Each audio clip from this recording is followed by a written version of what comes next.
but one day I want to go to soccer field too. Your mommy signed you up. You start next week.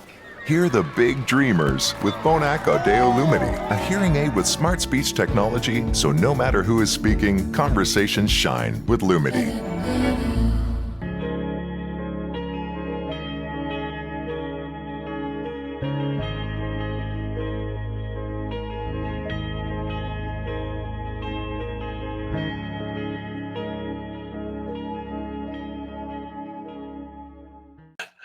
The Allegheny Journal is delighted to host author Kenneth Conklin today. And many of you may or may not be familiar with Mr. Conklin, but he's written editorials for the Roanoke Times and short stories, used to be in the technology industry.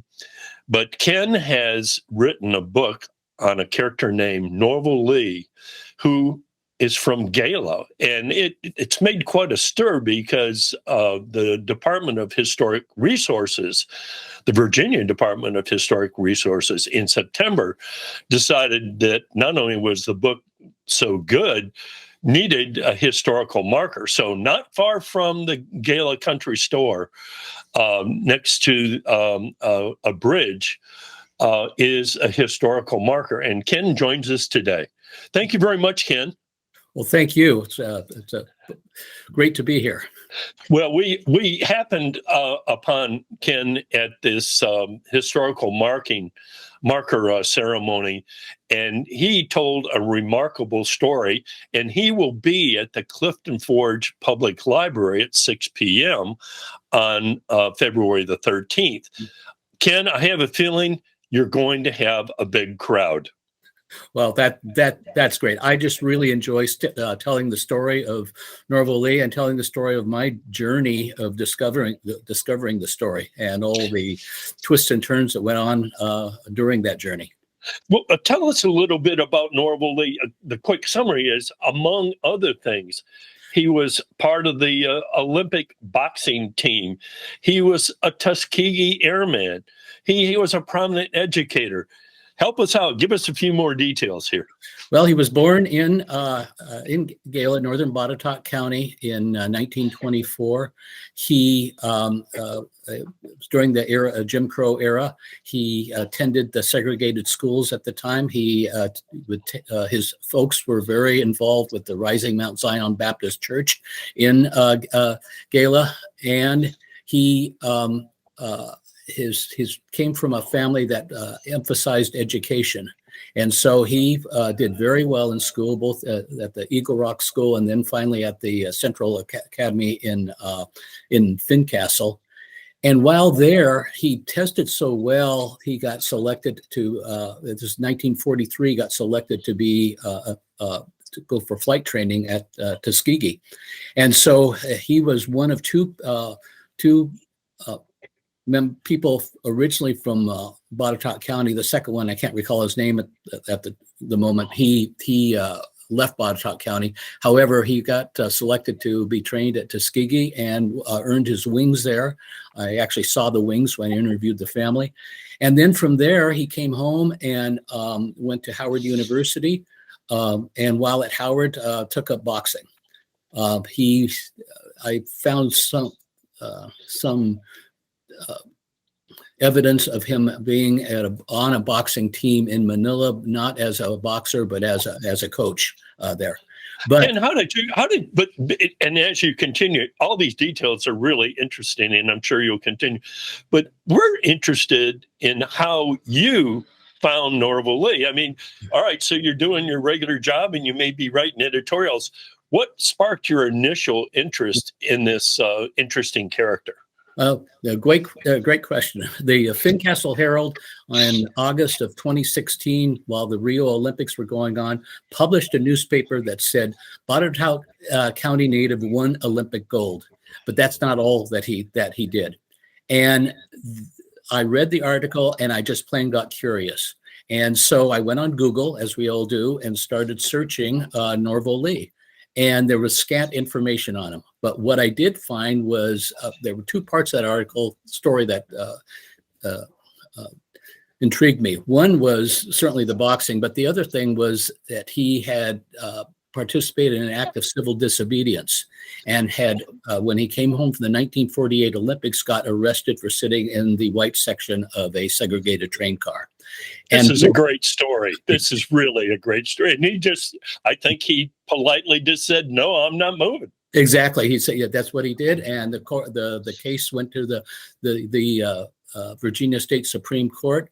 And before I just started, I wanted to know more about that story. And I wanted to know what he didn't seem like the type of person that would do something like that. So I went to I got the transcripts from the state Supreme Court and looked through them.